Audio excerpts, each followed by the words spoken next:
पालकमंत्री पदाचा तिढा आता अमित शहांच्या कोर्टात गेला अशी सूत्रांची माहिती मिळते।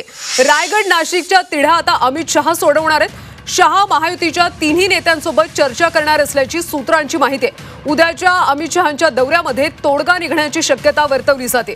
रायगड नाशिकच्या पालकमंत्री पदाचा तिढा आता अमित शहांच्या दरबारी पोहोचलाय आणि ते त्याच्यावर आता तोडगा काढणार असल्याची सूत्रांची माहिती आहे। अमित शहा महायुतीच्या तिन्ही नेत्यांसोबत चर्चा करून याबाबतचा निर्णय घेणार असल्याची माहिती मिळते।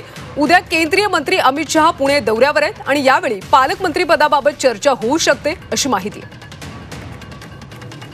सविस्तर अपडेट्स घेऊयात आमच्या प्रतिनिधी उर्वशी खोना यांच्याकडून। उर्वशी, खरं तर रायगड आणि नाशिकच्या पालकमंत्री पदाचा तिढा अजून सुद्धा कायमच आहे। आता हा तिढा अमित शहा सोडवणार असल्याची माहिती मिळते।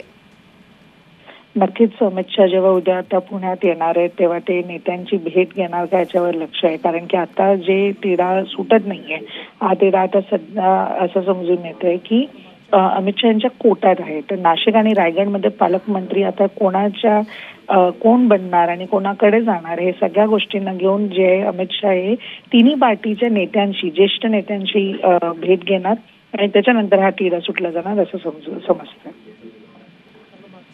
उर्वशी, खरं तर गेल्या अनेक दिवसांपासून याचं भिजत घोंगडं असल्याचं पाहायला मिळते। त्यामुळे त्या अमित शहा मध्यस्थी केल्यानंतर काय वाटतं, तोडगा निघू शकतो का आणि उद्याच निघेल असं वाटतंय का? उद्या आता ते जेव्हा पुण्याच्या दौऱ्यावर आहेत तेव्हा कोणती बैठक होते या सगळ्या तिन्ही प्रमुख जे नेते आहेत तिन्ही पार्टीचे त्यांच्याशी बरोबर बैठक होते का ते बघणं गरजेचं ठरेल आणि त्याच्यानंतरच हा तिढा सुटणार। मात्र पण तिढा आता जो आहे ते त्यांच्या कोर्टात आहे असं समजून येतं, अमित शहा यांच्या कोर्टात आहे असं समजतं। नक्कीच अमित शहांच्या मध्यस्थीनंतर तरी आता तिढा सुटणार का हे पाहावं लागेल। धन्यवाद उर्वशी माहितीसाठी।